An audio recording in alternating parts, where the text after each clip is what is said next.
So I'm Grace Stern. I'm the State Extension Master Gardener Program Coordinator for Virginia.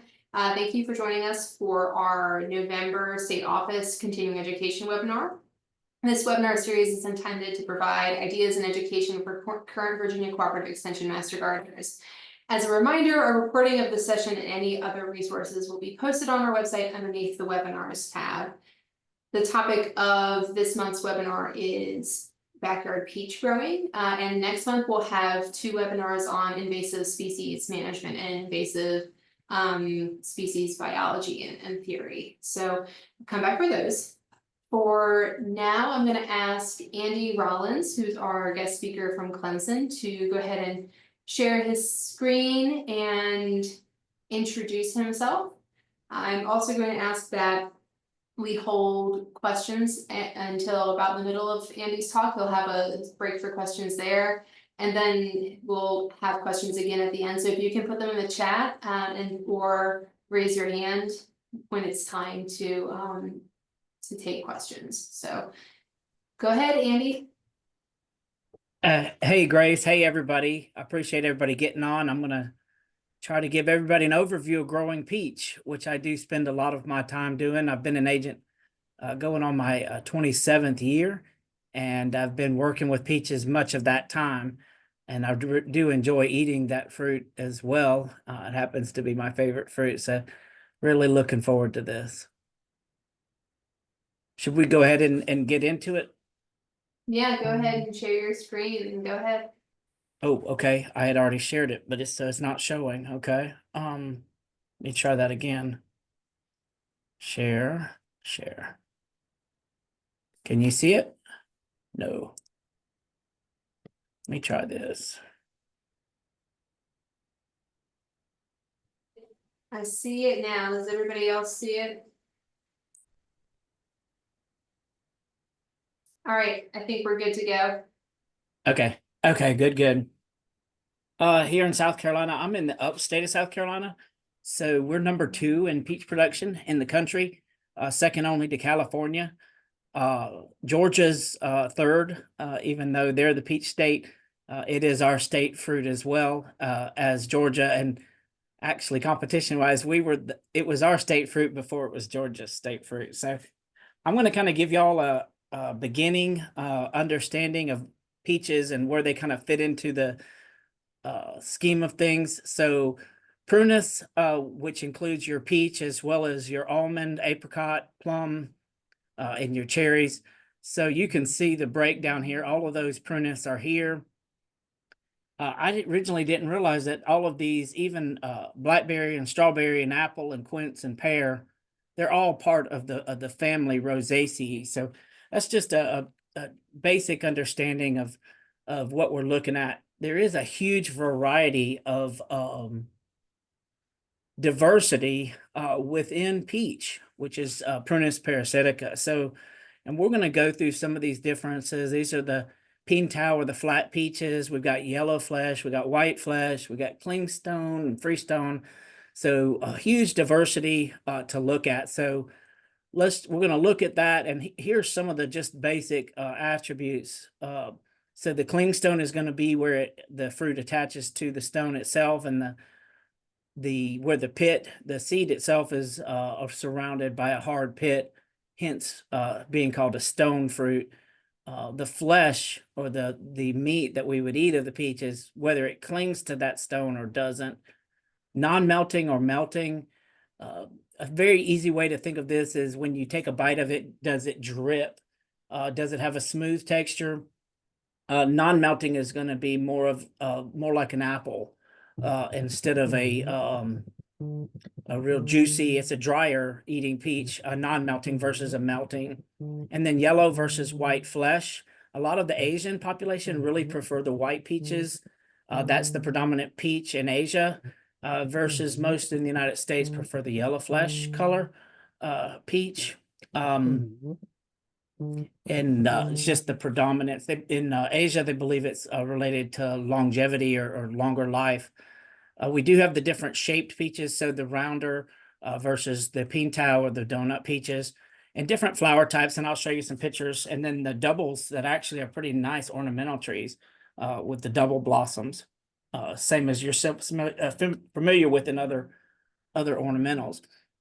So here's a few of the diversity of, so in the top left is going to be a clingstone and a non-melting. Top right, Windblow is one of my favorite peaches. It's a true melting peach. So when I bite into it, when it's all the way ripe, it is very juicy and the juice runs down your face. That's going to be the melting. And then there's your Pingtao or your donut peaches. And then just the white versus the yellow, the stark, the crimson snow versus the freestone. Some other things that I didn't put in there is the acid content. So we have subacid peaches as well as acidic peaches too. So Red Haven, there's a lot of these are different sugar types at ripening. Some of them very lower, some than higher. So bricks would just be a measure of that how sweet or how much sugar is in each of the peaches. And it does vary year to year. And also so all of these are coming off at different, these two come off much later.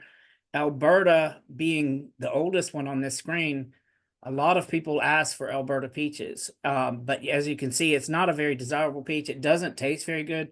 We've made a lot of development since then. This early August Prince is an excellent variety that comes off for us in that late July time period. So knowing which one you're talking about, and some people I noticed that don't like peaches tend to prefer the subacid. So Sweet Dream is a subacid peach. I've noticed that a lot of friends of mine and growers that say that they don't like to eat peach, they do actually like the subacid types. So the acidity does matter in some of this as well.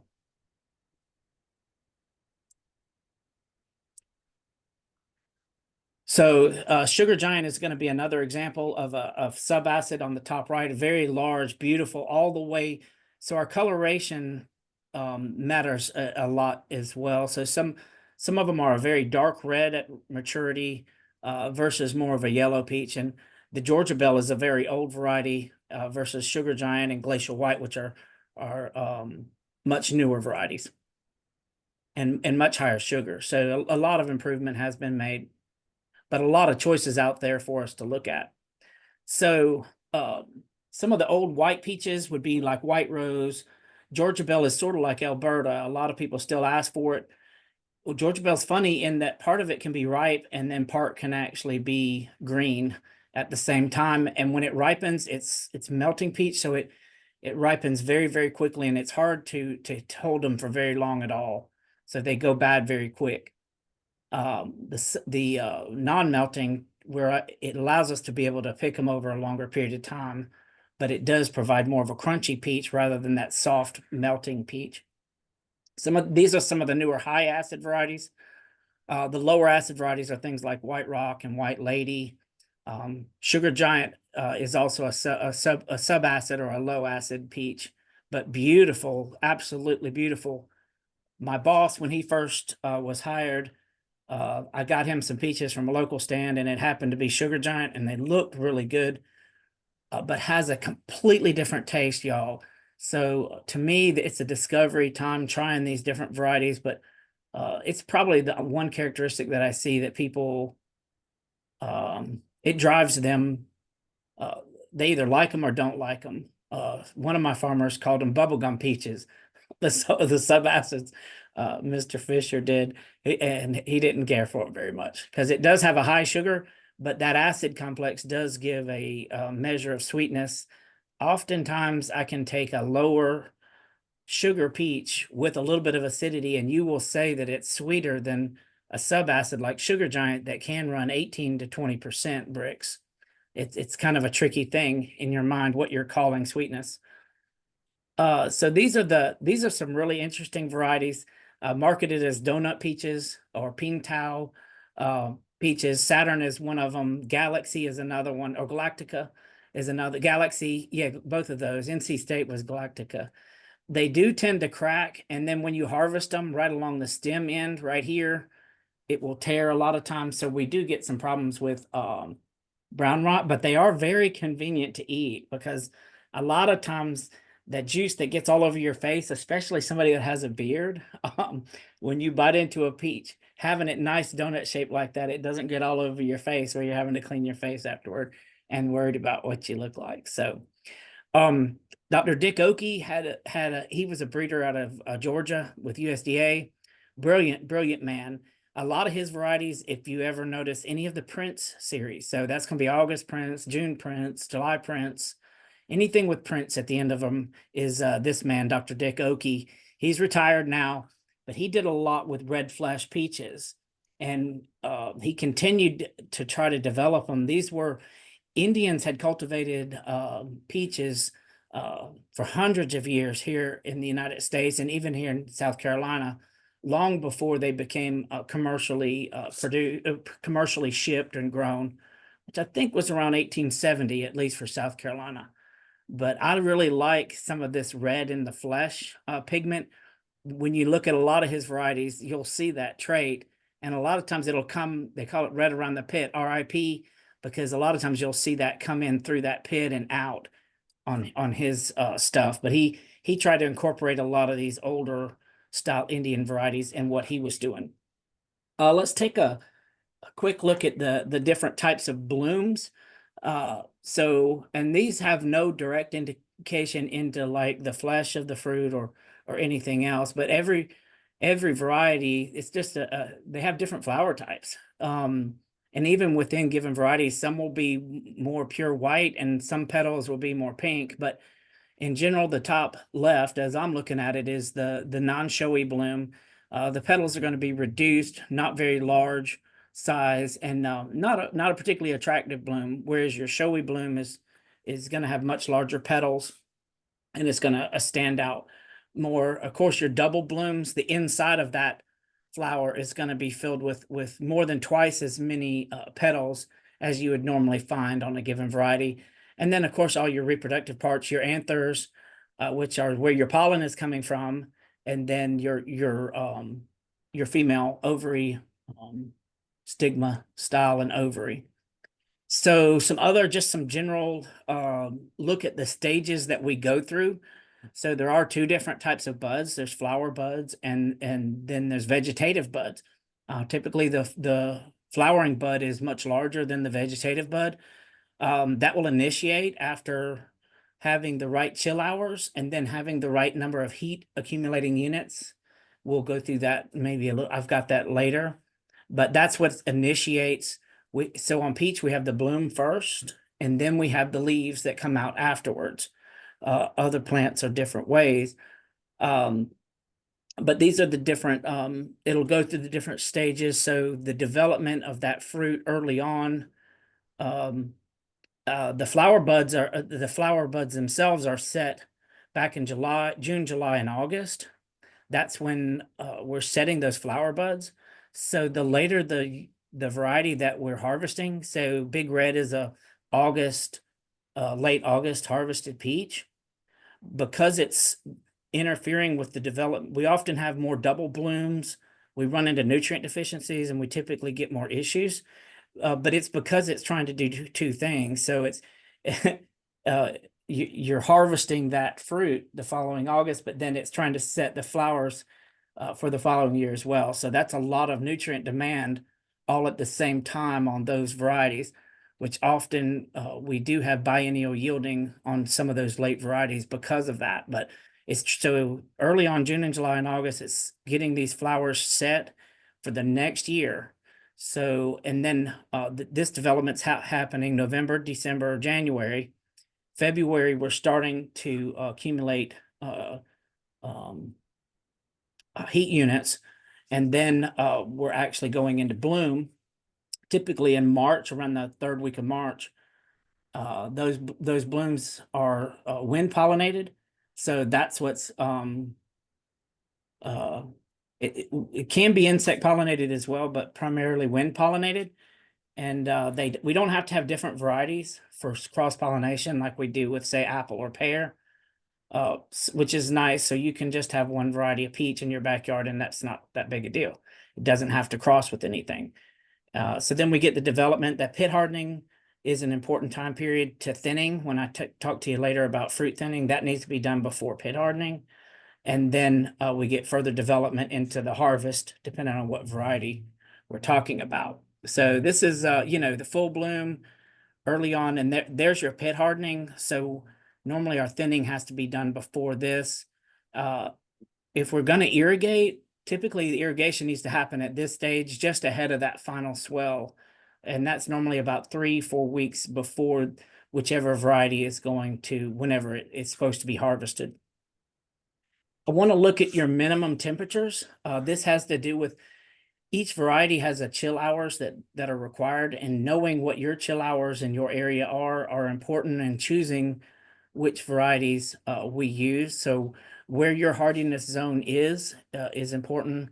Also, I was talking with Grace before the program. We have rootstocks, and we use 2 different plants, and I'll show another descriptor of that. I do worry about some of the rootstocks surviving up in this colder region. I guess this would be into 5A, but I know that definitely these areas, more than 3/4 of the state, I know that most of our varieties that we grow would work in all of these areas. These areas, we know we can grow peaches, but we might have to do a different rootstock, and we might need to just do them a little bit differently. We could have some issues with the rootstocks. So so every peach is made up of 2 separate plants, 2 genetically different individuals, if you will. So your rootstock is the part that's growing in the roots. Those are planted typically on a guardian rootstock, for instance. It's grown from a seed. That seed's grown up into a rootstock. We cut off the top of that rootstock. So this is one genetically different plant. And then we graft onto it with the variety. So this could be, I don't know what varieties y'all have heard of before. Red Globe, definitely Alberta and Georgia Belle are commonly heard of. And we'll graft. Typically we do budding, not grafting with peaches, but it still shows you that we put whatever variety we want to eat on top. Of course, the fruit that would be produced from the rootstocks would not be something you'd necessarily want to eat. They're not a desirable eating quality fruit, but a lot of people just don't understand that, every peach tree that you grow, it's actually 2 separate individuals. So growing them from their own rootstocks is typically not done, because we can get some additional protections from the rootstocks that actually help them survive those colder temperatures from the hardiness map that I showed you.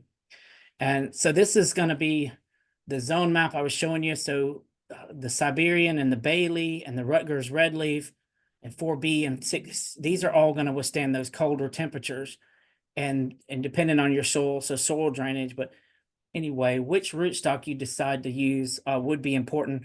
Some of the main ones we use are Lovell, Halford, and Guardian are the main ones that I see used nowadays.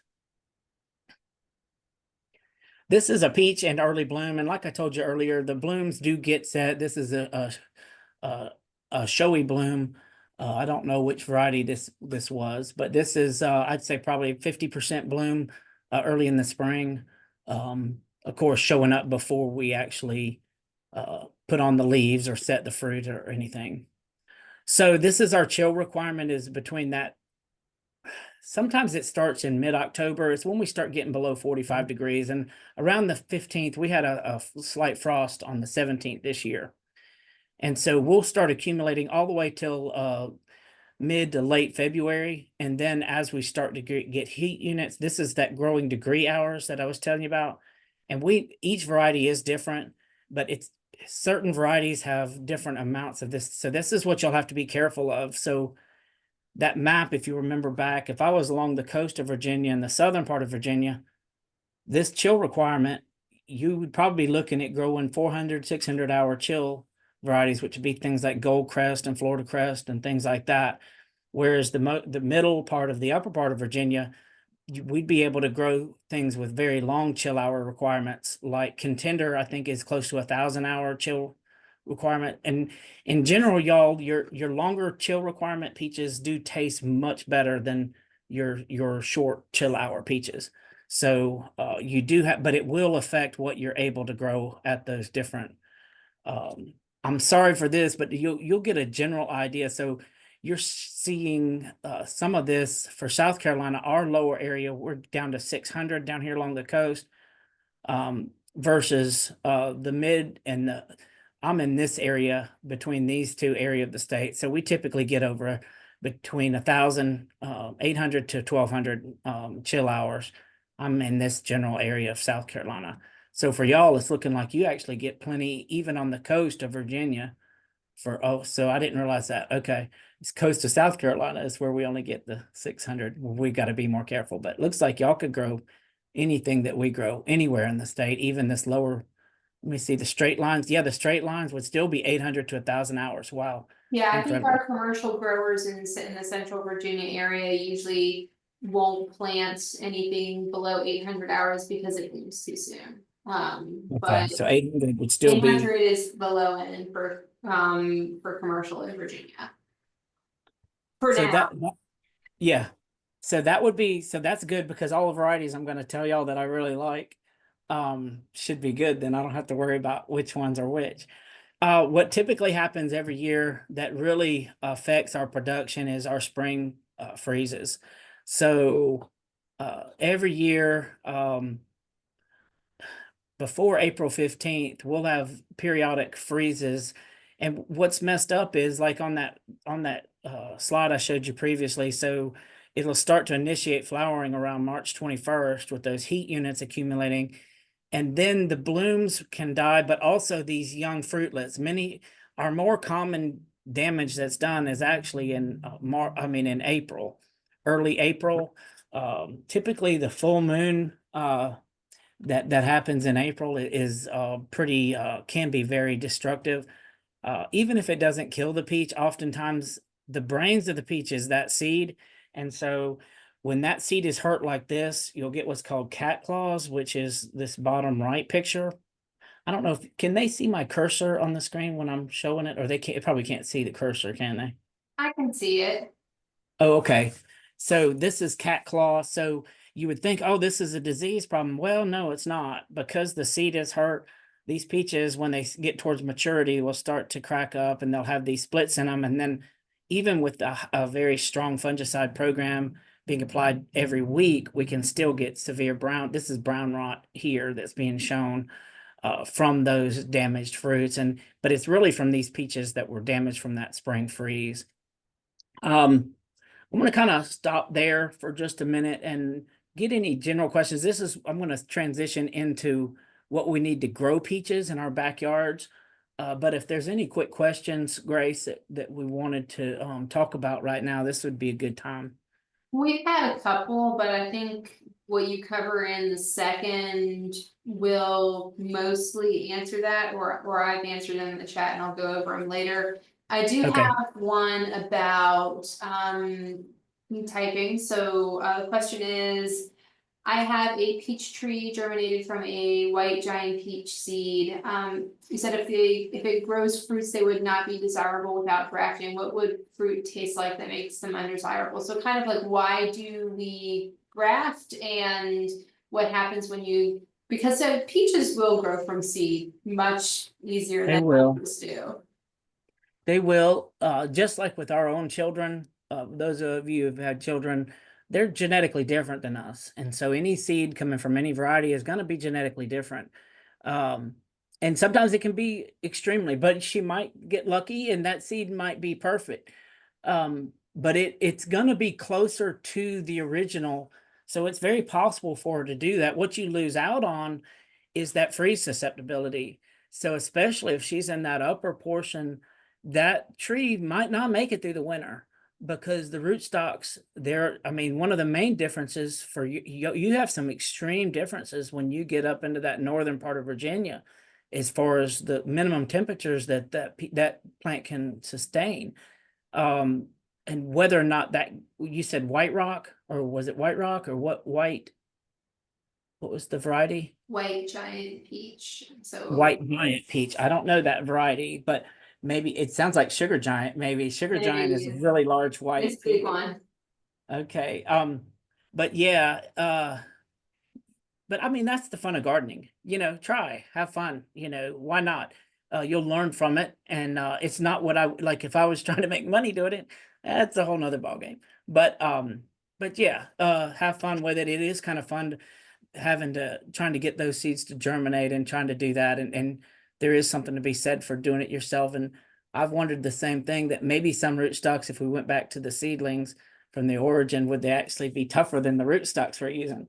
So, but you're definitely going to have a whole lot more variability. So you're playing a game, but as long as you're enjoying the game, why not, right? Yeah, So- it's for clarification, peaches are not like cucumbers and watermelons where they pollinate with cucumbers and watermelons pollinate with each other. You get really weird, wacky fruits. Peaches, you're going to get a peach. It's just not going to be guaranteed to be like the tree it came off of. So the peach that you eat, if you plant that seed, the peach that comes off of that tree is not guaranteed to be exactly like the peach that you ate. It Because could that go would from be being a white super to good. being a yellow. It could go from being acidic to subacid. You could get all number of different combinations. But that's not a bad thing. It's kind of fun. It's kind of exciting to me. So as long as you don't want it to be exactly the same. Now, if you were to do a cutting and root that cutting, now it should be identical to the origin. You just might have some issues with that rootstock because it's not a separate rootstock. You might have some trouble with it surviving, particularly the winter if you're in the colder regions. Okay, so any other questions? That's it for now. Keep on. Yeah, for now, the others are disease management and like small orchard management, so we'll wait. Yeah, we're gonna do, that's what we're into now, which I love that part of it. So I've got peach trees in my backyard. I have 4 different varieties. I have a rootstock that I spent 7 years working with Dr. Tom Beckman on. I have one of those trees on MP 29. So I love growing peaches in my backyard, and you can do it. And that's what this part is about, is how do you do that? You start out with soil sample. It seems so basic, y'all, but it is so very important. The pH of that soil matters greatly. Take your soil test, whatever it costs in Virginia, it's worth it. $10, $20, $30, whatever, pay it. Take your soil sample, take it from multiple areas within where you're planning to grow those trees. Submit it. This is the Clemson sample, and this is how it comes to us. But however the Virginia does it, when you get your report back, look at it, read it. We need to incorporate, so phosphorus and lime need to be incorporated into that soil before you start, before we do anything else. And if you're doing it in your backyard, to me, you need to prepare at least a 10 by 10 area. It does not need to be any smaller than that, because peach tree is a very aggressively growing plant. So anything that it grows above ground, it's growing at least that much below ground. So all of your above ground growth, and normally we can get 15, 20 feet of growth a year above ground. So you need to prepare at least that 20 by 20. Phosphorus does not go through the soil with, so this needs, the phosphorus portion of this needs to be incorporated into the ground. It's non-negotiable. Also, whatever lime you have, in this case, we didn't require lime. If it required lime from the Virginia soil sample, make sure it and the phosphorus are incorporated before you plant that tree. Everybody gets in a hurry to put the tree in the ground. Do not plant that tree until you get the phosphorus where it needs to be and you get the lime where it needs to be. That is critically important. If you forget everything else I've told you today, please don't forget that. Some other keys to success. Location is very important for freeze issues.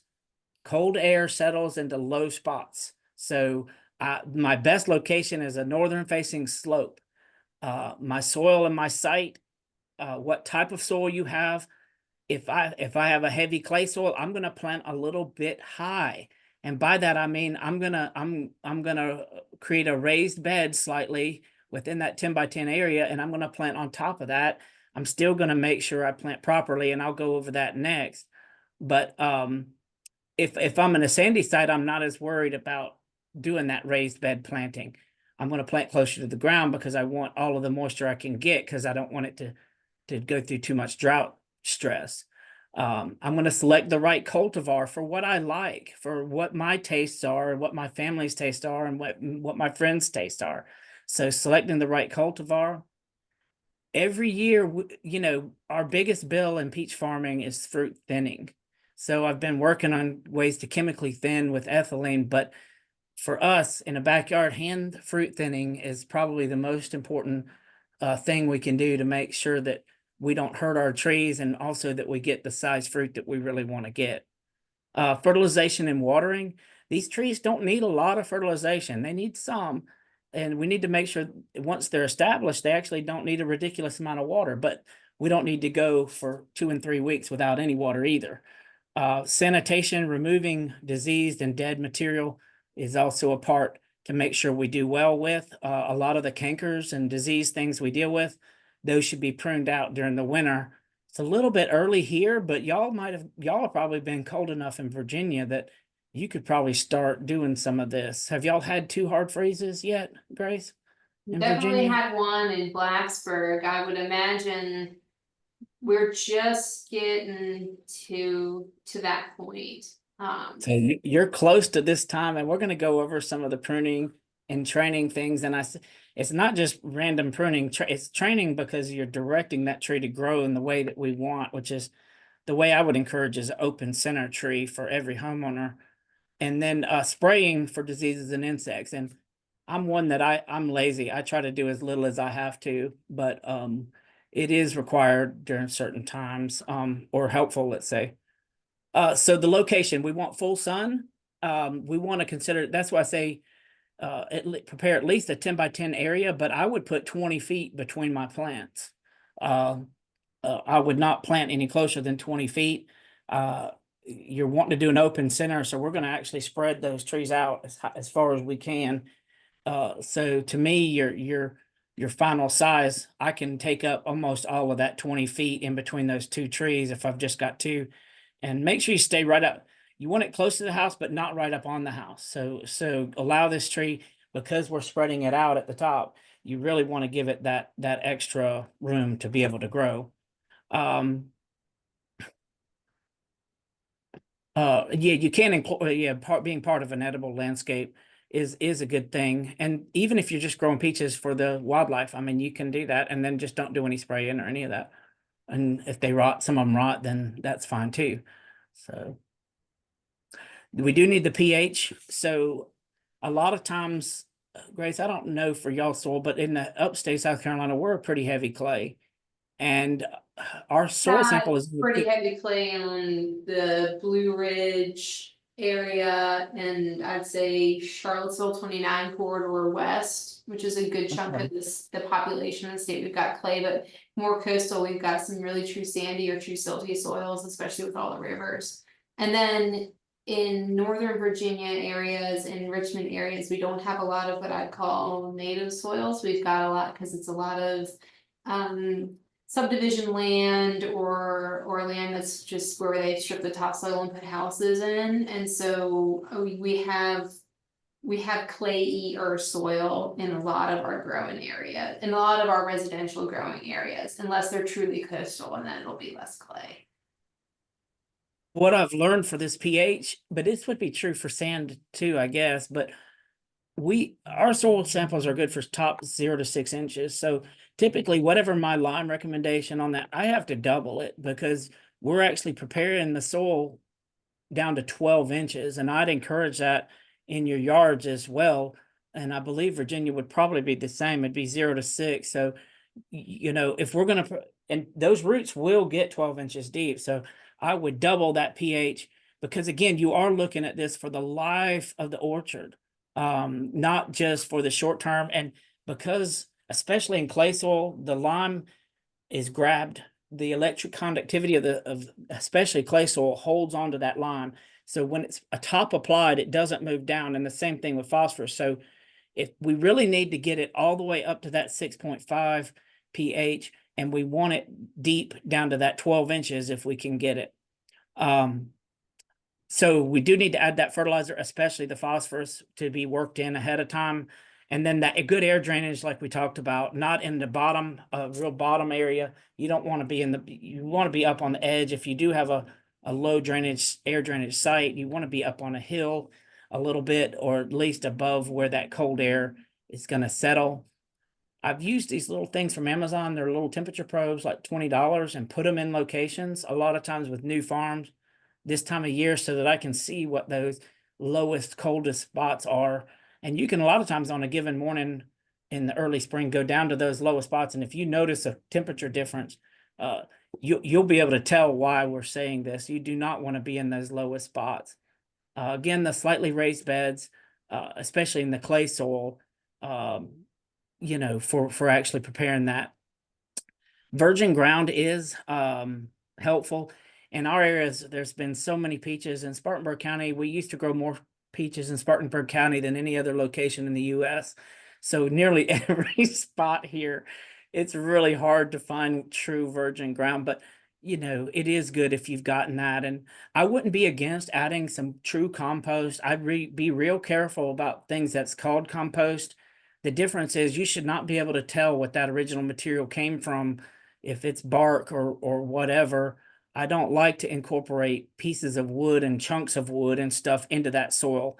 I don't mind putting them on for mulch, but I really don't want it in the hole. But a true compost where when you grab it, it's black looking, that would be fine. But I just wouldn't put it just in the hole. I'd put it in that whole 10 by 10 area if you're going to do that. More than just the planting hole. Yeah, not just the hole. We want those roots to spread out and go everywhere after we plant them, and that's why that lasts.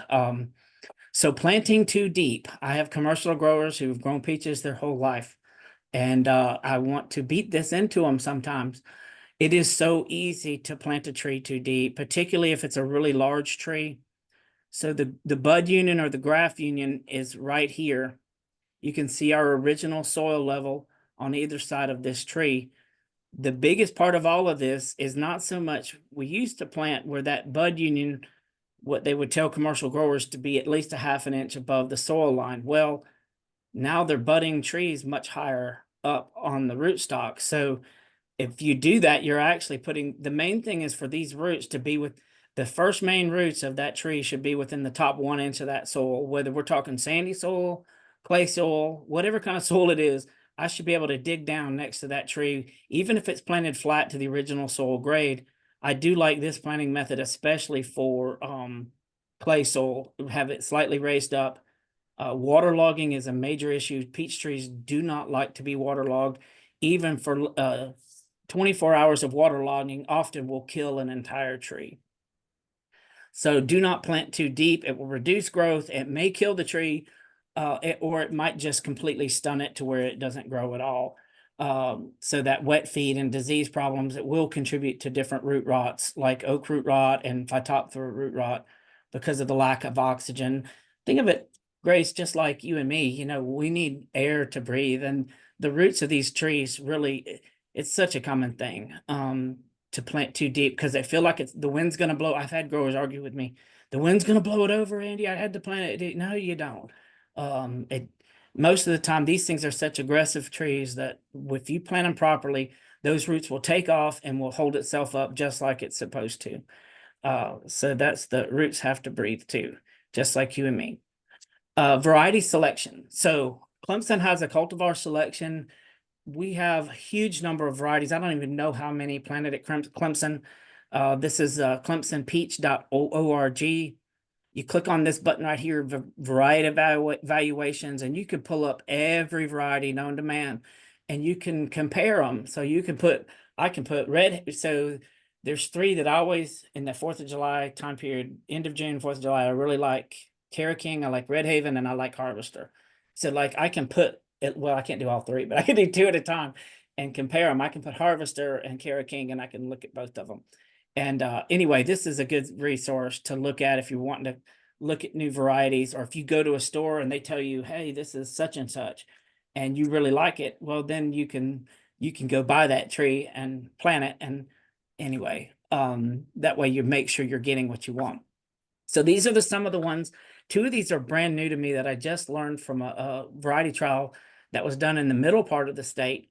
We actually picked these early varieties June 6th, but it was on the ridge. So on the ridge, we know that we harvest about a week after them. So I picked these 2 there on June 6th this year. But for us in the upstate, we would actually be harvesting them around the 13th, about a week later. So learning what those dates are and how they relate to you are important each year, and keeping those dates. But these are 2 awesome white nectarines that have nice size and excellent taste. They are cling peaches because cling nectarines because they're so early. The first yellow peach that I like is Cara King. but Red Haven and, like I said, Harvester are both great in this time period too, around the June 4th for me. July Prince is it's a very strong variety.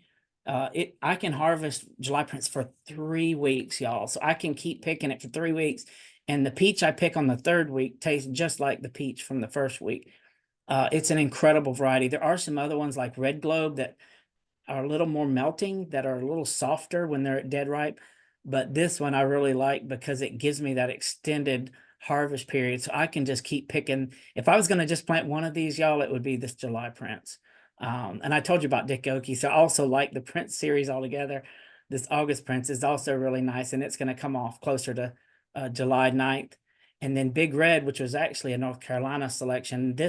We harvest this just ahead of kids going back to school that time of year. It tends to not set a real heavy crop, but this every year it's different. But Big Red is often my favorite peach that we have.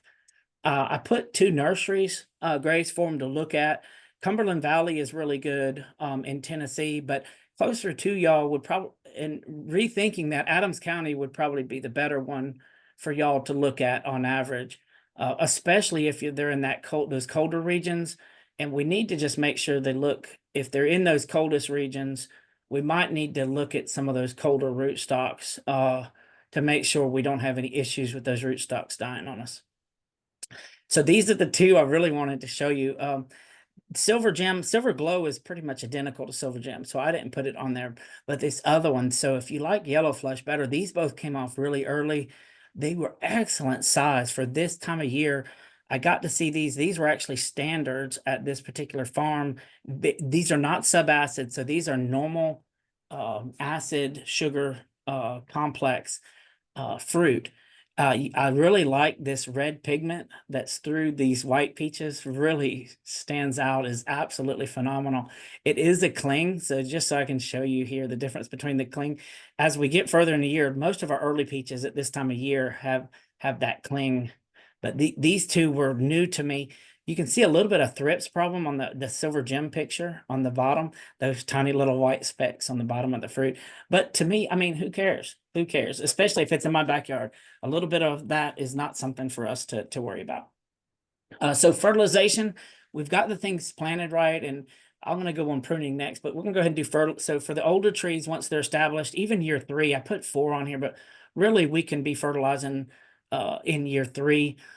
Not 4 is pretty heavy, so until you know that you have a good crop on that tree, you'd put 4 pounds of like a 10-10-10 spread around the base of the tree.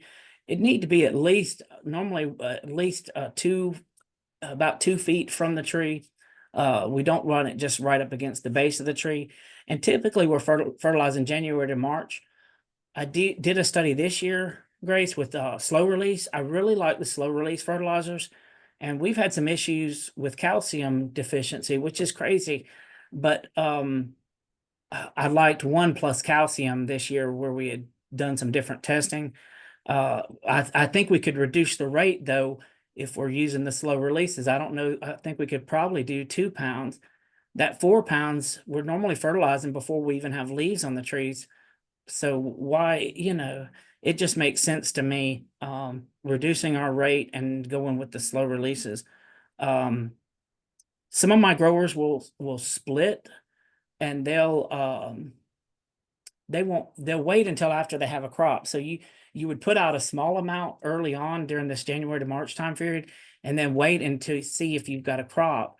And it makes sense, because really to grow the leaves of the tree, you don't need that much fertilizer. So if you reduce this and maybe put a pound and a half early, like in this period, the January to March, and then wait till you have a crop, and then put another pound and a half of regular 10-10-10, that would accomplish the same thing and also save you some money, which is what we a lot of times commercially do, to make sure we just don't, because then you just get all this excessive growth in the middle that you then have to prune back out.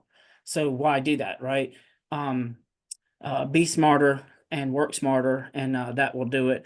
I oftentimes don't like to do a lot of fertility. So if you're a homeowner wants a lower input, if I'm not going to control weeds around the base of the tree, then don't fertilize, because you don't want to encourage the weeds. So to me, it's either or. And it's okay to not control the weeds, but if I'm not going to do that, I don't like fertilizing right on top of weeds, because then I feel like I'm just growing those weeds, and I really don't want to do that.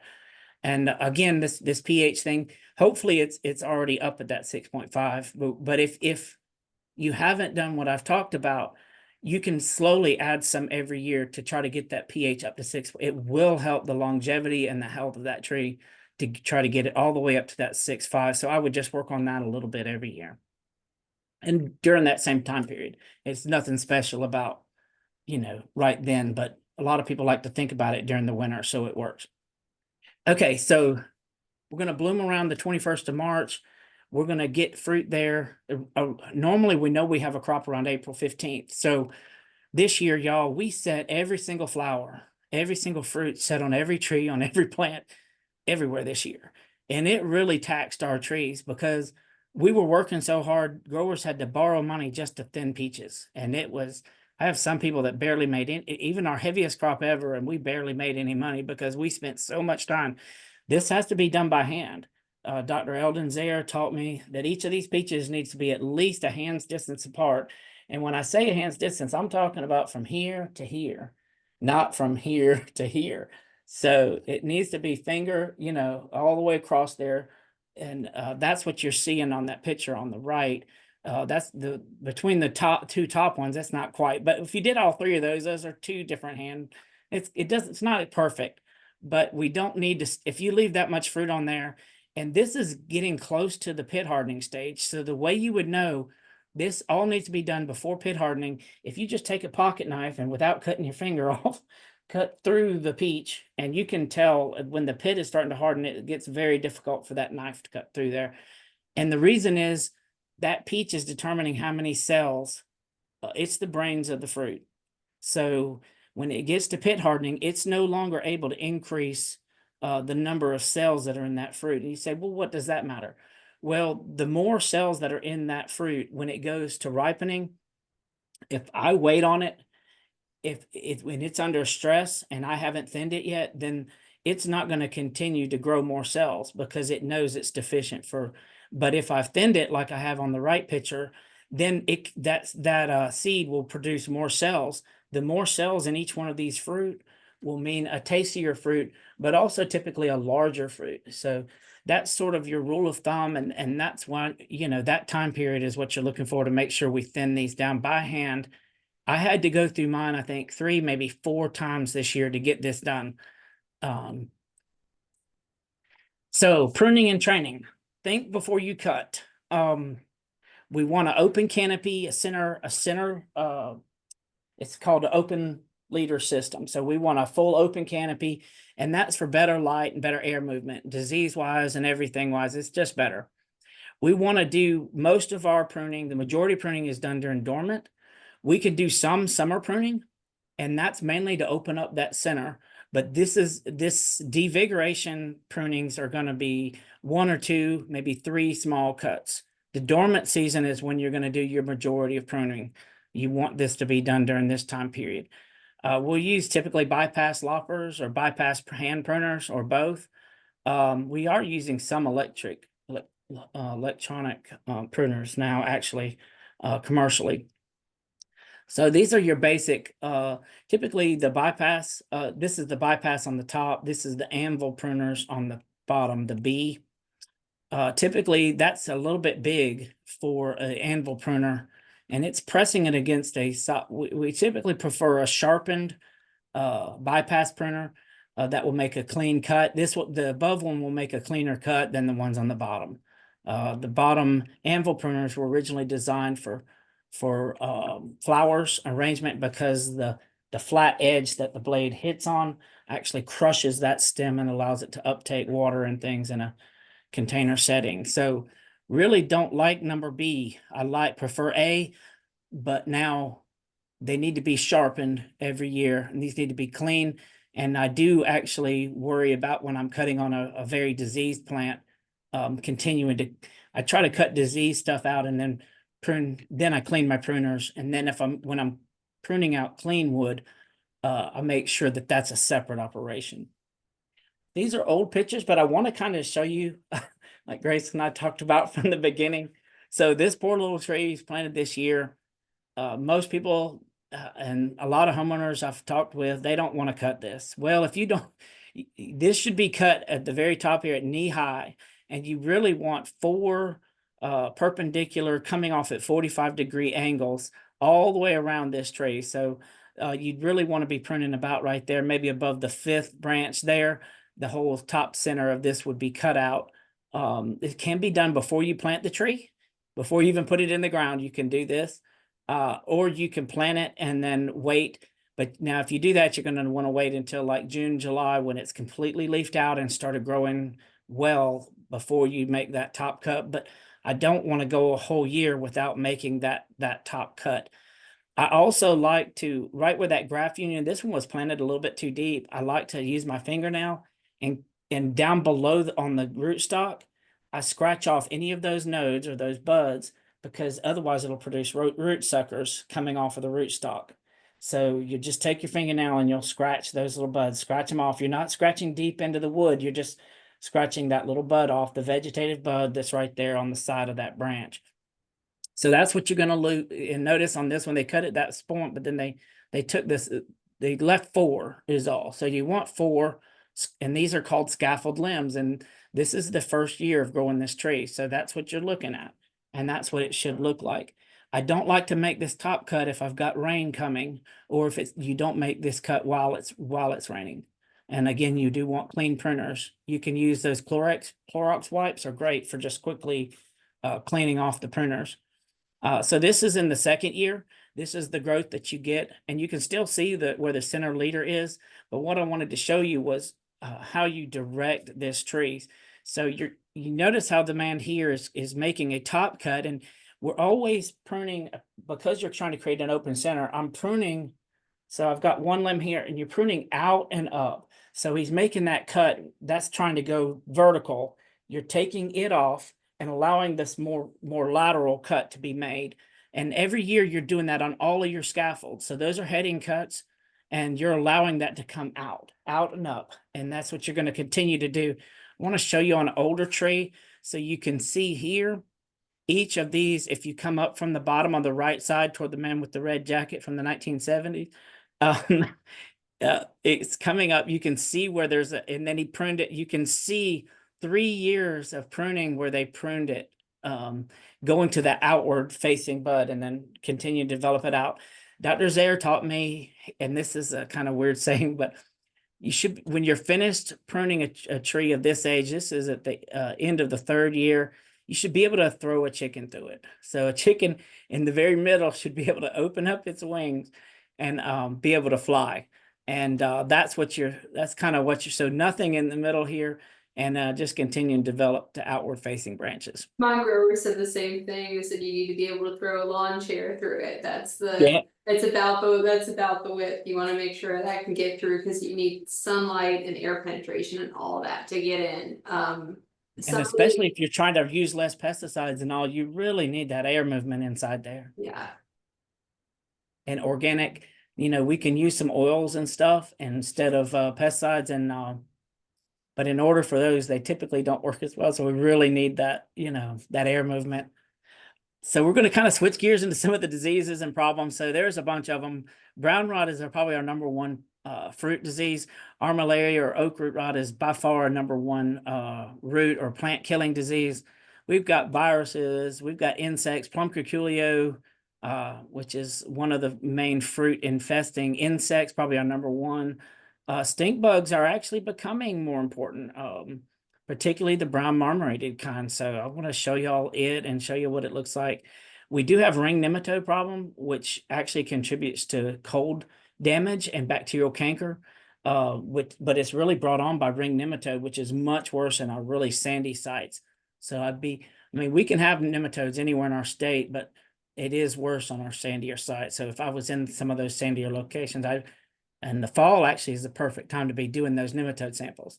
So plum curculio, this is the adult on the top, the larva that gets in the fruit, that if you've ever eaten one, you don't want to eat 2. They carry a bacteria with them, and that bacteria, when it rots that fruit, is not very tasty. I promise you from firsthand experience. And you know, buyers from a commercial standpoint, they're very secretive. If a grower has this, they do not want anyone knowing that they have wormy fruit. It is a big deal because buyers will stop buying from you and been buying from you their whole life. And if they get a load of fruit that have this in them, they are done, and it's hard to get those buyers back. But these are the stages. They are worse on the edges of the orchards. It's become a little bit harder to control. Woodier areas they come in on, but particularly early in the spring, we can do some things to try to control them and try to keep them out. They'll actually make a half moon. This is not a real good when you have to look real there. Early on, it makes a half there. This is number 3 there. You see, it makes a sort of a not a half moon, but a crescent moon, I guess, shape in it. And that's what you're looking for the damage. And that's where the insect is over positioned and put the eggs inside of the fruit, and then the worm develops inside the fruit. And what's crazy is I've had years in my backyard where I thought everything was perfect and they look great. And then at the very end, just before harvest, the jelly started coming out of the fruit and they all dropped on the ground. I was so angry because I had sprayed some and I thought I had done what I needed to do, but I had missed this little booger. So he will be frustrating, but I'll teach you some things that can help get rid of him. This is a new pest. So, I mean, this brown marmorated stink bug that you see on the top in the middle of this screen here, it'll have this piano key on its I guess the lower part of its thorax, I guess, or no, that's abdomen.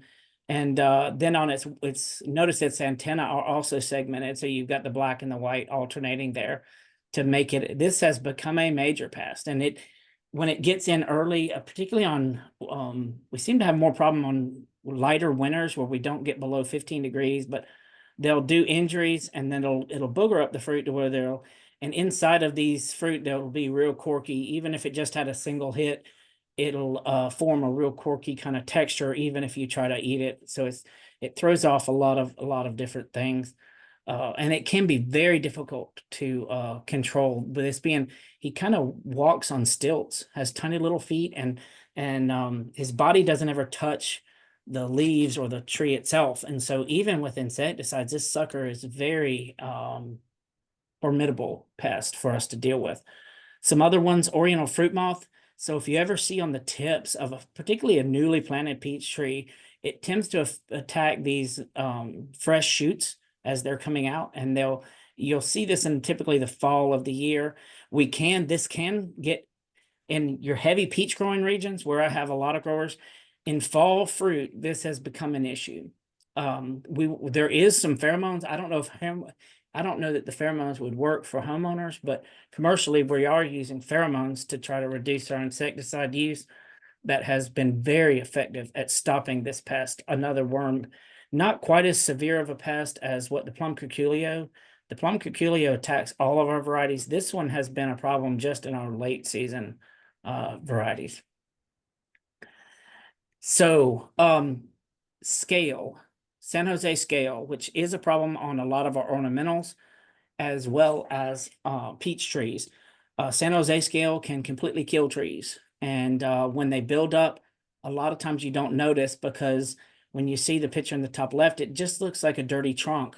I've seen it a lot on October Glory for maples. And this pest, I mean, it looks like a dirty trunk. So if you don't look closely, like in the bottom right, you don't get to see. This is actually the adult scale is immobile. It doesn't move, and it hardens itself to the tree. Thankfully, even without the insecticides, the dormant oils are important for this, but very effective. Some trials even showed more effective than insecticides because the oils help to penetrate this adult scale.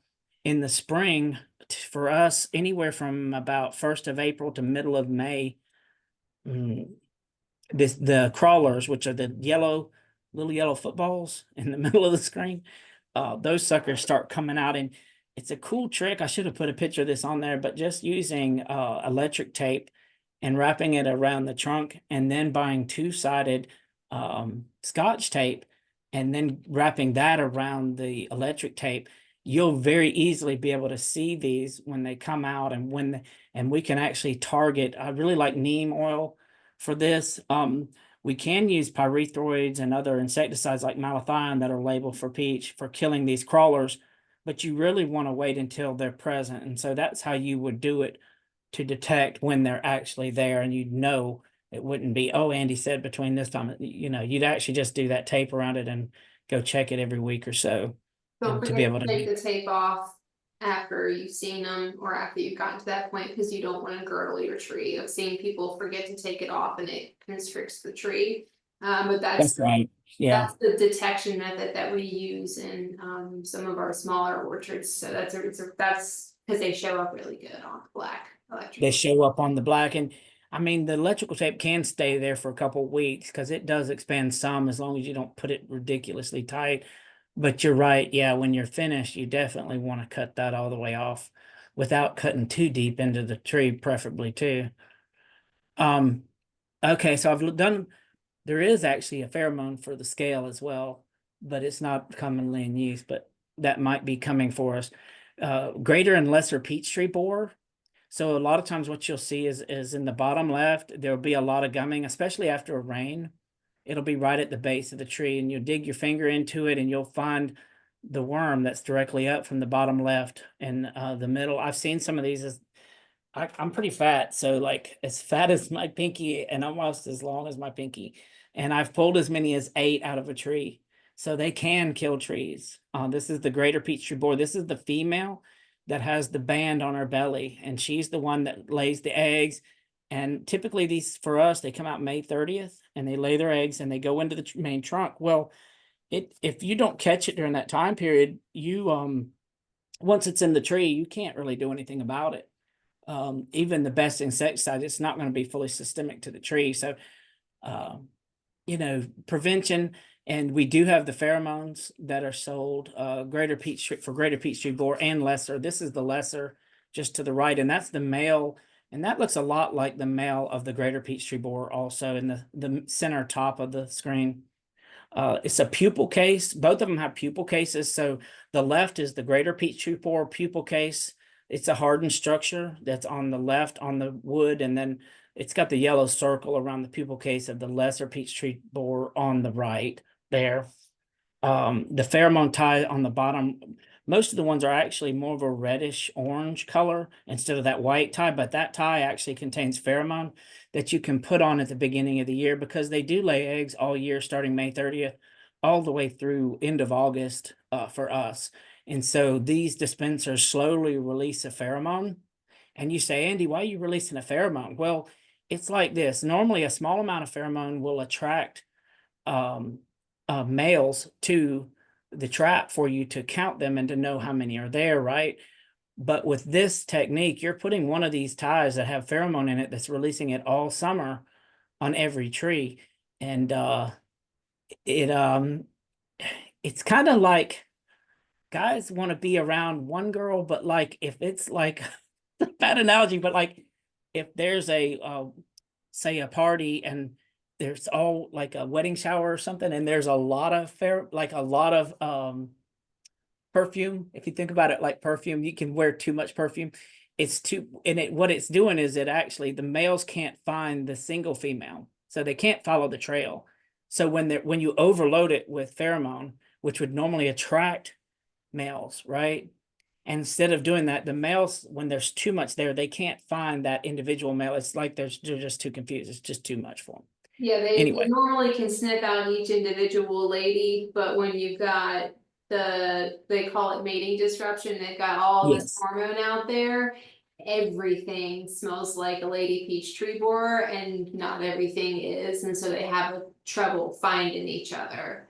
Yeah, and I've done studies on this for over 3 years of trapping these things, and it does, Grace. It completely trap shut down. You will not find a male when you overload it with these ties. It shuts it down. You won't find a male. Yeah, everything smells like a lady peach tree borer, and the guys are so confused. I didn't describe that real well, but it does work. It really does. Yeah, and it helps commercial growers not have to spray as much, because if we're keeping them from mating, we're keeping them from laying eggs and having larvae and continuing life cycle, and it keeps them from having to put out pesticides. So it's a huge integrated pest management strategy that we use in lots of different situations in mating disruption.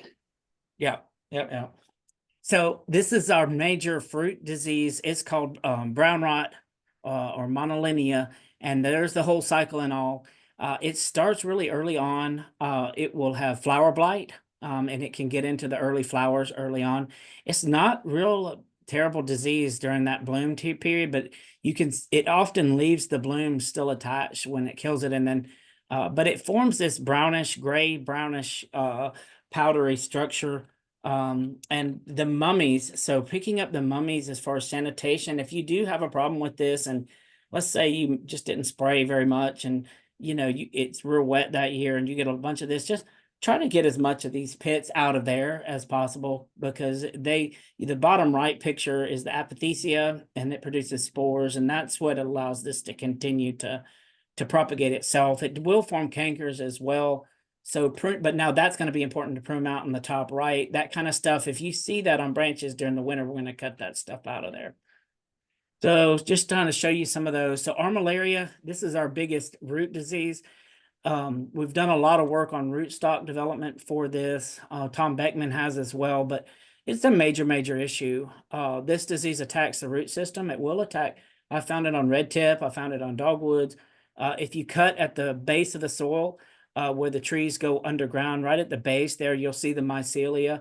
And oftentimes you can get some saprophytic, real bright white looking mycelia, but the difference with armillaria is when you cut deep into the wood, you'll still see that mycelia in between. It won't just be on the outside, it'll be deep in that wood. Rarely do you see the sexual reproduction structure, which is on D there. It can happen, and typically it happens in the fall. Is when you do find it, but it's not very common that you find the sexual, but it is by far and rootstock. But the stuff we talked about earlier, we already know helps. Planting high, especially in clay soil on a raised bed, and making sure we don't over waterlog the soil are huge parts of this. And so we already know that helps. Guardian is not any more resistant to it than anything else, but we do have a new rootstock called MP29 that is very resistant to it, but it also dwarfs the growth of it. But there's a lot more development there that needs to be done to help with that, other than just our planting techniques. Maybe we can get some additional growth from rootstocks is what we're hoping for. This year, y'all, I have 4 peach trees, like I told you. One of them is windblow. This is windblow, but y'all, I had some beautiful peaches. You might not think this is beautiful, but I only sprayed 4 times, and we had, I think, 35 inches up till May this year. And then in June, it dropped off and we stopped raining. So I stopped spraying because I didn't need to. And yes, I lost control of this, but this is just a superficial thing. So yeah, it's ugly, but I'm not trying to sell peaches, so I don't really care. And they still tasted good. So some of my taste wasn't quite as good as it normally is on windblow because it was so dry. I probably should have irrigated some, but it wasn't because of the fungus didn't make windblow taste worse than normal. It was the drought that it still was good, but it just wasn't as good as it really should have been. And this is the kind of thing that, you expect to see some, but if you were to take a pocket knife, you could lightly scratch this, and this does not go below that skin, y'all. This is just superficial stuff. And it doesn't make it look as pretty, but it's all what you're willing to put up with. So that's our major diseases and insects. I'm going to go through just a small spray program with you. To me, I would be doing at least 1, if not 2, full dormant oil sprays. This is with a basic mineral oil. It's a 1.5% solution that you're going to need. Excuse me. That's not for fully dormant. Fully dormant is going to be a 2 to 4%. So I calculated this on a 3% solution basis.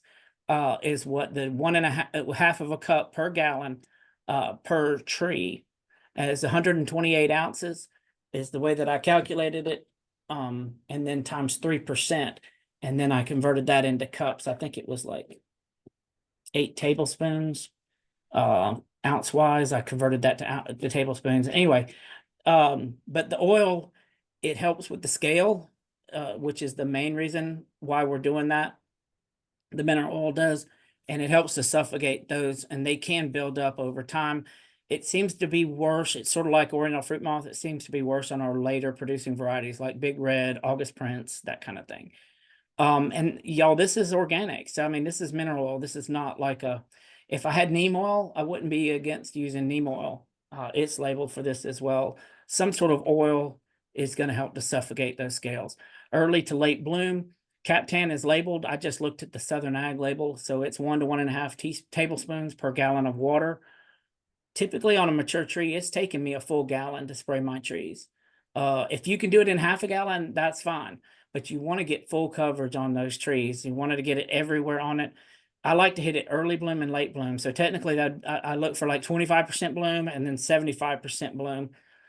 There's other products that's in, Grace, what's the document that you have? It actually had some things like chlorothalonil in it that we could use here as well.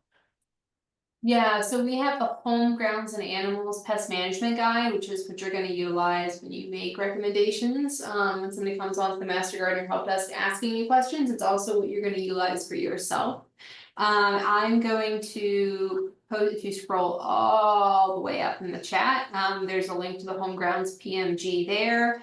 And most of you guys as Master Gardeners should know it. I'm also going to be posting links to resources that are appropriate to use in Virginia when we post the webinar. But there's a good efficacy table for what to spray for what, and then there's also a good table in the Home Grounds Pest Management Guide for what to spray when, and so all of those different bloom stages. And I will also be providing a picture, because I know a lot of us are not aware of what we mean by shuck off and petal fall and stuff like that. I've got a picture to show you. Okay, I've got a slide that I'll post too. Okay. Yeah, the Captan and the Funginil was, I looked at it briefly just before this meeting, but you could substitute where it says Funginil for Captan in any of the locations on what I'm telling you. So it matches up with what she's speaking of. Funginil has an active ingredient called chlorothalonil that has a residual of 21 to 24 days. Captan is a protectant fungicide that has a residual of about 2 weeks, 14 days. So either one of those are very good early on. You'll have to be careful with the Funginil once at shuck off. So shuck off is when the little fruit is just sitting there. The Funginil can cause phyto on the skin of the fruit, which if you're not worried about the fruit skin, it's not too big a deal. But maybe substitute the Funginil here early and at petal fall, and then go to Captan at shuck off. Just to Captan here is how I would modify mine, knowing now what you have available, Grace, from that standpoint. And with that 21 to 24 day, you've got quite a bit of residual. Now, as far as systemics, her list did not include thiophanate methyl or propiconazole, but it did include what I would include here that was on that list was Immunox. So Immunox is myclobutanil. It would be a systemic. And so we always want to focus. So as these peaches, not only do we want to eat them once they convert from starch to sugar, everything else does too. So a lot of our brown rot and things I've talked about, that's our go time. This is our critical time. So just before we harvest, we really want to put on something decent. These other things before that are just protectants. And now the malathion is our insecticide. So it's organophosphate. It has a pretty long residual. To me, for a homeowner, we don't need to be spraying any often than every other week. So a 2-week spray period time-wise. I do like to spray ahead of a major rain event. So we've got rain coming Tuesday and Wednesday this week. I would have been spraying today. If I was in production, we're not obviously, but if this was during the year, before is always better than after. They have stickers in these protectants that allow them to adhere very tightly to the plant. So do make sure we follow, there's what's called a PHI, which is a post-harvest interval. That's the time period from when it's picked. It should not be picked. This is the time period between when we sprayed and when you should pick it to eat it. So after I spray it, you don't pick it and then wait that time. Leave it on the tree, and whatever that time period is, you've got to wait Captan, I want to say you just have to read it. I think it's 5 days, 3 to 5 days, but follow those PHIs as far as when you can eat that fruit, but leave that fruit on the tree and then harvest it. Make sure you look for that in all whatever product you decide to use on these trees. And like I said, 2-week program should be enough. So okay, so here's some of the stages, Grace. I didn't include all of them, but the main one. So this is going to be petal fall. So bloom is obvious, you know, from the blooms I showed you earlier, but this is petal fall. This is important because in the spray program I just showed you, we really want to protect our pollinators. So we do not want any insecticide. We can use it before we bloom. I don't mind if you wanted to, the oil is an insecticide, but if you wanted to put something with it, if you had a particular issue with, say, Plum-Curculio the year before, I would probably put the malathion with the oil during dormant time, but I do not want any insecticides put on during the bloom. Peaches are not particularly attractive to pollinators, but they do come to them, and I really don't want to affect that. And we really don't want to kill them because it's probably a neighbor's bees. But so petal fall, from here on, we can add insecticides. I don't know that we need as much as we often use, so I would try to limit my insecticides anyway, but it's critical. This stage is critical for that very reason. Also for cold damage wise, so this is going to be shuck split versus shuck off. So as this is the shuck off is going to be when this is going to be 100% shuck off when all of this is completely off of the peach. And just this little green peach is sitting there. Now, when that happens, it's actually, unlike strawberries, the fruitlet stage is actually more susceptible to freeze damage than the bloom. And so that's why a lot of times this is when we're getting killed in this state. So unfortunately, there's not much we can do about it. We just try to plant varieties that we know. Some of the ones that I would encourage that are high chill, that are very tend to crop very well are things like Contender. Contender is an excellent eating peach, as well as being one that tends to crop well for us every year. So cropping is something to look at, and the timing of the bloom. For instance, Flavor Rich is a really early blooming peach, and it tends to get killed every year. So that I don't particularly like planting Flavor Rich because of that. This is my last slide. I wanted to show you the largest peach in the world. This is one of the towers. It kind of shows you how serious we are about peaches here in South Carolina. I've enjoyed working with them. I've been in the upstate 17 years, and peaches are an important part of just the culture. Almost everybody here can tell you, even the people older than me, where they worked when they were in high school and what peach farm they worked on.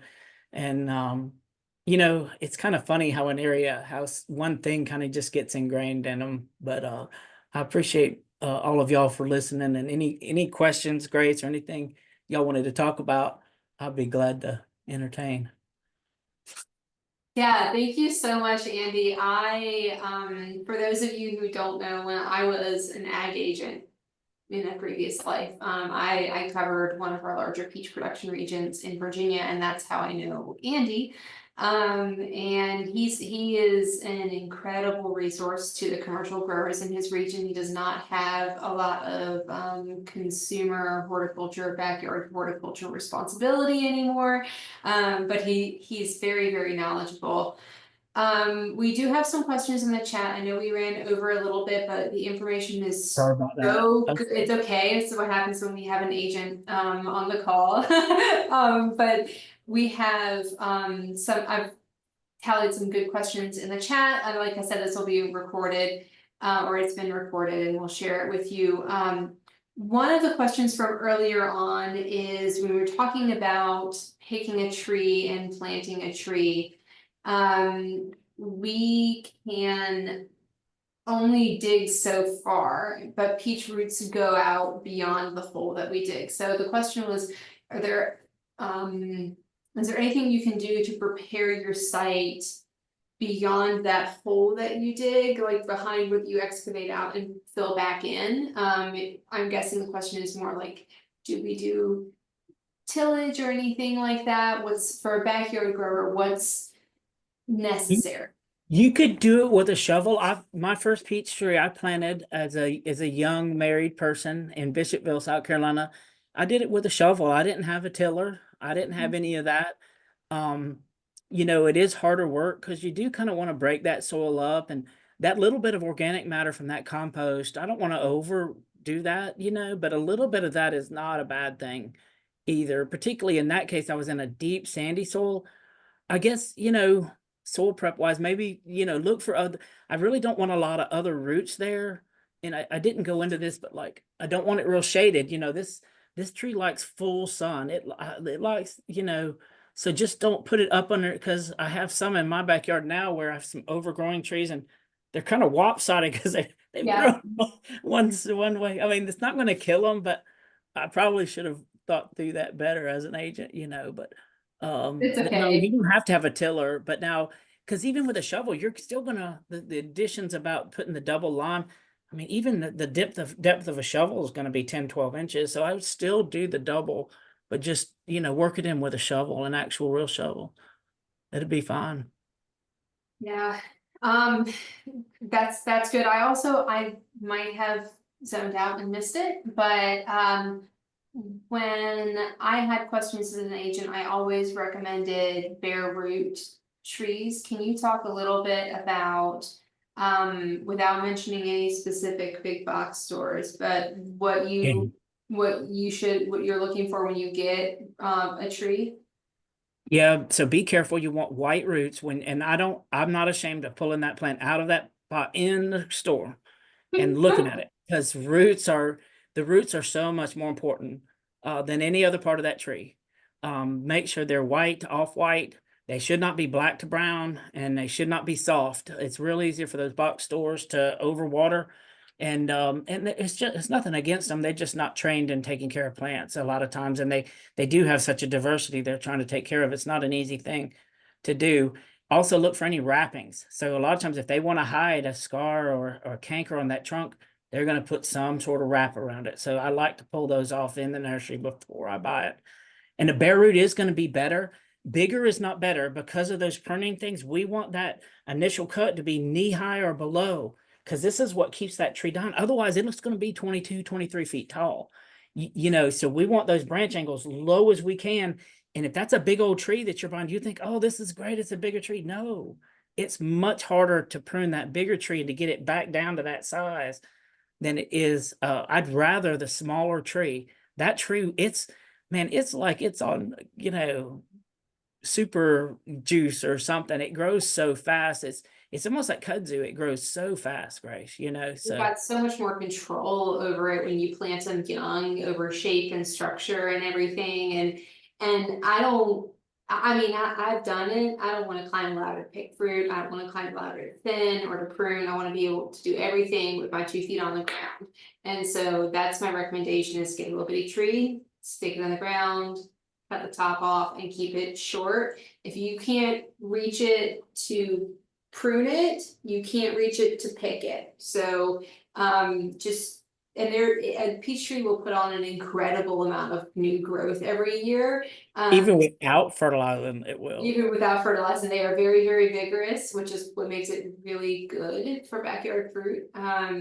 But as far as pruning stuff goes, one of my growers told me that the number one rule of pruning is don't look at the ground, don't look at what you cut out, because you'll get freaked out. You're just focusing on getting the tree and the structure and the shape that it needs to be, because you will cut out a lot of limbs and branches when you're pruning, but that is okay, because the end goal is a really well structured tree. The tree will be okay. It will be fine. Usually when I or my master gardeners helped out with peach trees, the issue was not enough pruning in previous years, and or if you bought a tree that was not, and you didn't start off that open structure low to the ground, just kind of like renovation and rehabbing unpruned trees. Do you have, I don't want to take up too much time answering it, do you have any good resources for like rehabbing or renovating like unpruned tree structure? Because at a certain point, at a certain age, you can't just chop it off and start again. I don't like cutting stuff that gets above about 2 inches in diameter, because you do get major cankers that will come in, you get to a point there where you're just trying to open it up as much as you can, even though you can't ever get back a true open center. But I don't have anything written down anywhere about that. But I've often had to compromise, because you're not going to cut a trunk that's, this big by the time it's there. But it's kind of hard because there's no way to, if you don't learn this lesson we're teaching right now, you don't ever get to redo that lesson. There's no easy way to fix that afterwards. Gotta plant a new tree. Yeah, and And start all the way be over. okay, or be okay with the issues that come with having a tree. There's definitely a publication I used to hand out, and I'll make sure it's linked, that has some good information on how much you can rehab, how much you can cut out and stuff like that. I don't know if it's Virginia or if it might be Georgia, but there's a good one. And there is a question of frost. So we're typically in Virginia, we get really hit by spring frost, especially in fruit tree production. And something I wanted to say to you guys, if you get peaches on your trees, if you get flowers and you get fruit, you're probably seeing a lot of insect and brown rot damage, and you're probably seeing leaf curl and things like that. But if you have peach trees that flower and you don't ever get fruit, it's because the flowers freeze off, and it's super, super common. But there are some things that you can do as a backyard peach grower that kind of can help. And I was wondering, Andy, if you could think about and answer, like, what are some practical ways for people who have just a couple trees to manage that? Because what we do on the commercial level is not going to be practical or cost effective for a backyard grower. Ethereal is cheap to delay the bloom 5 to 7 days, but if you plant the wrong variety to begin with, I don't know, because your bloom time is set. It's set in the genetics of each tree. To me, the biggest thing is to choose varieties that we know will crop well, and that cropping efficiency. And I mentioned it earlier, but I'm trying to think of it again. It's not Coronet Inn and Flavor Rich are first blooming. I would never plant those. But Contender, it's called Contender for a reason. It's a fighter. I can put it in my lowest areas and I can still set a crop. This is not the greatest variety, but it will set a crop. It's called Sure Crop. It has so many buds in that thing. It will have a crop every year. It's called Sure Crop for that reason. And Sure Prince is the same way. A lot of the Sure names. I want to say Gloria, some of the new releases out of Rutgers are pretty good at cropping efficiency. I wish I had a list of bloom times, Grace, to share with them that would really, because that's the biggest thing. The bloom time in their region would be the biggest indicator. But it's not, but the earlier blooming also they get the green fruitless. So it's both of those together, along with that site selection being on that northern slope, drainage wise, air drainage wise, for those freezes that take place because that air settles into those low spots. If you're planted in a low spot, it does, it doesn't matter what we put down there. A real low spot, it's gonna freeze anyway. So those are some of the things I think is to really plant varieties we know will work that are sort of hard, even if they're not the best. With blueberries, there's one, oh goodness, Centurion. It's like a soldier, I mean, it's not the biggest berry, it's not the best tasting berry, but it crops every year for it. Yeah. So something like that to me would be if you really like peaches, sometimes you have to make a compromise, and instead of the best variety, you get the one that you can sell your property just to have peaches. If you gotta decide whether it's worth like cherries in Virginia, you'll totally lose a crop 1 in 5 years if you're not planting the best variety. If you are planting the best variety, you'll totally lose the crop 1 in 10 years due to frost.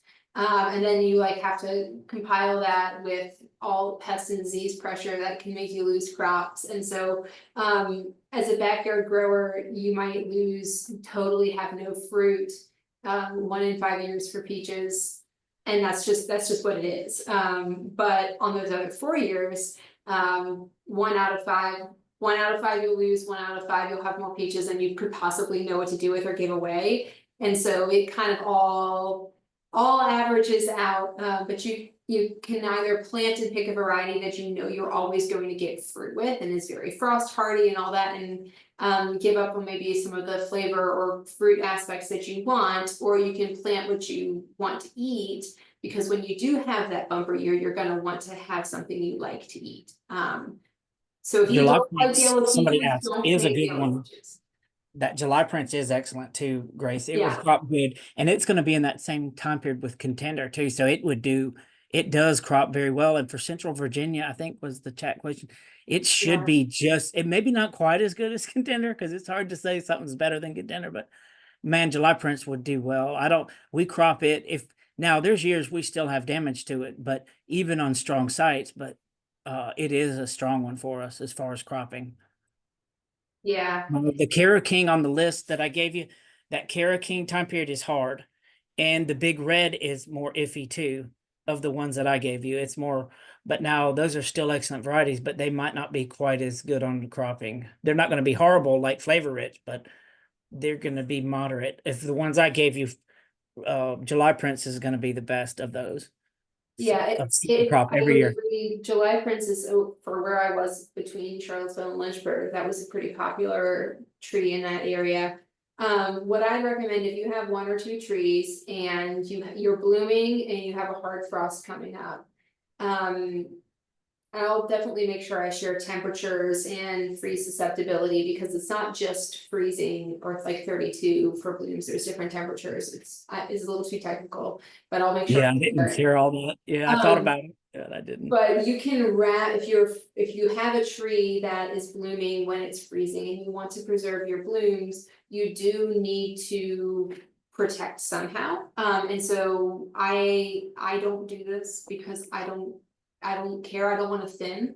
And so every single one of those flowers is going to turn into fruit.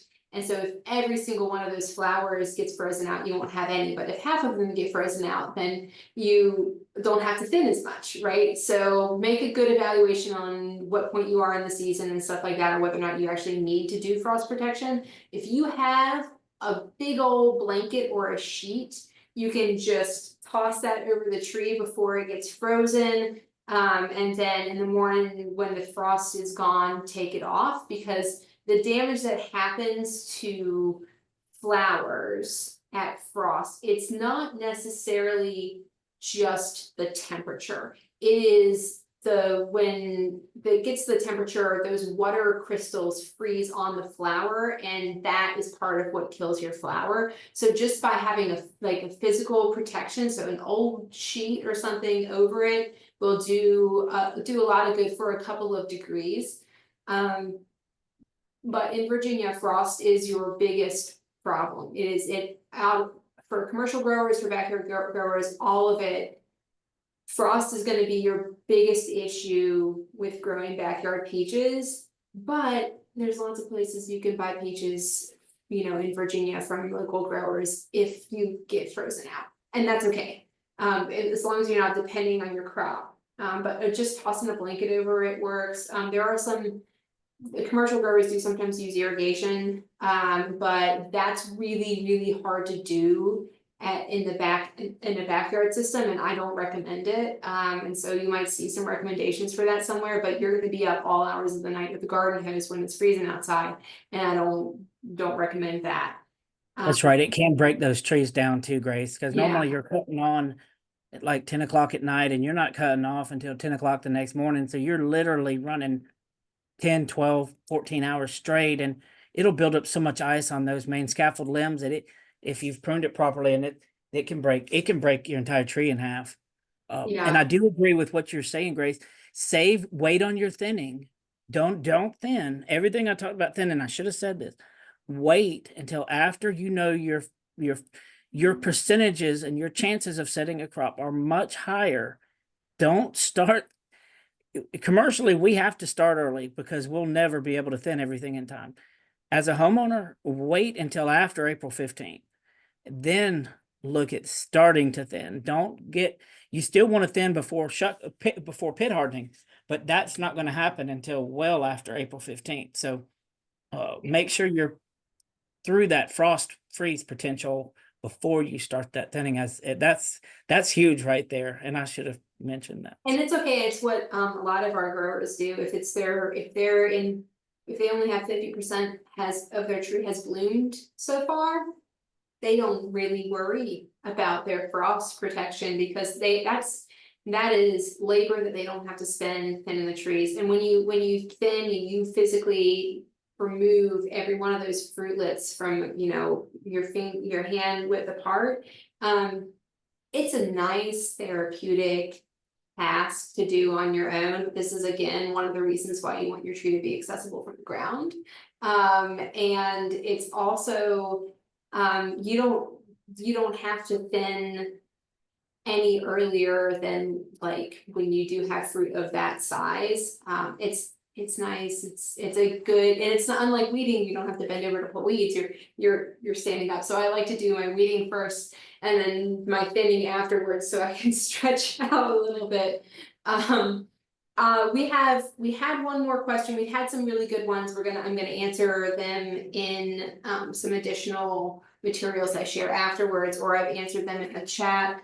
I wanted to get your opinion on vertebrate pest control, squirrels, deer, stuff like that. My theory is I share because I don't want to fence out my fruit trees, and even if you do fence them out, you still have all you're fencing out is deer. And your neighbor's animals, but for other stuff, a fence isn't gonna do enough. Yeah, vertebrate pests wise, we've had squirrels and we've had groundhogs, and we, of course, deer are probably our biggest. And you're right, Grace, it's mainly when they're younger trees that they really cause damage. I had one farm that's becoming more urbanized near Fort Mill that it looked like they had pruned all the trees to a set length, but really it was where the deer had actually chewed all of them to that very length. Um, I think you're right. If I would only be concerned about the deer if it was a new planting, and shoot, you could put some chicken wire or something around it, because they're really the most damage you're gonna do is when when it's really young, when that first year. Once you get to that second year, once you can get it up high enough, fertilize it and take care of it, I'd say by the end of the second year, you're pretty much done. That's all I would do. I mean, if squirrels were a major issue, I might do some trapping and removal like that, but but they'd have to be a major issue. I'm like you, I have a few squirrels and they've made me mad sometimes, but they've never eaten all of my crop. I guess it makes me mad when they take one bite out of 15, 20 peaches, Yeah. I've actually left my dog outside and let her get some exercise running those squirrels if I've got a big crop to let that. Yeah. Mine doesn't do that for me. She if I let her out, she chased squirrels all over Virginia and not come home. Well, But yeah, I have a fence though in my backyard. yeah, So and I definitely think, in dry years or years in which there's not as much available for wildlife to feed on, we do have bigger issues. But if you have a drier year and your tree still has enough water, you'll have a much better peach crop because you'll have less fungal disease pressure and you'll have more to share. And so birds will also peck a little bit, especially when stuff gets really ripe, if they're really hungry. You can manage wildlife on your own property in some situations if it's legal in your area for you to do it yourself. And you have permits and everything. But I just want to say, this is a question I got a lot as an agent. Groundhogs love peach trees. Groundhogs will get up in a peach tree, like they move fast, and they'll get all the way into the peach tree and take a peach. So our peach orchards in Nelson, we had every single one of them had like a whole Taj Mahal of groundhogs living there. It was crazy. But you cannot relocate wildlife in Virginia. It's illegal to relocate wildlife in Virginia. same with squirrels here. Right. Yeah. So if you're trapping, you can't live trap them and take them somewhere else. No, you have to destroy them. You have to take care of that. So just be aware of that. And if that's not savory to you and you don't want to hire somebody to do it, you're gonna have to learn how to share. Because all of the different deterrent things for squirrels and stuff, it's not effective enough to be worth your time. And there are some sprays like deer deterrent sprays and stuff that smell really bad. You don't want to spread that on something that you're gonna eat. So it's, to some degree, regardless of the pest, you're just gonna have to share. But that would be a fun time for you the first time that you see a groundhog all the way up in a peach tree. And you think of that picture with the guy in the red coat and the branches all the way out, that groundhog his fat butt is gonna be all the way out on that skinny limb trying to get the best peach. It's a sight to see. I think I want to make sure we've gone over a bit, but we've had some really good discussion on this, and we still have a lot of people on. So I'm going to provide some really good information and the recording of this online on our webpage. And I also, if you guys have questions, you should ask your local Virginia Cooperative Extension Ag agent, and if they don't know, they will ask somebody who does. But we have lots of really good resources in our local agents for backyard fruit. And I'm also hoping that what you learned today can be used when you get calls on the help desk or green line or whatever you might call it in your county, because you guys are volunteer horticulture educators. So we'll be sharing information with this, sharing what you learned from Andy with the rest of the state through the work that you do, which is really, really important because peaches are really easy for people to grow, and this will help bolster our local food system. So everybody tell Andy thank you. If you've got peach content questions, ask your local ag agent in your county, or ask your local office who to ask if they don't know. And thank you. Oh, you're welcome. Thank you, Grace. I appreciate all the Master Gardeners too. I used to have a Master Gardener group, and some of the sweetest ladies I've ever known, and men too. A very important group of what they do, and I do believe in each one of them. So I appreciate each of them too.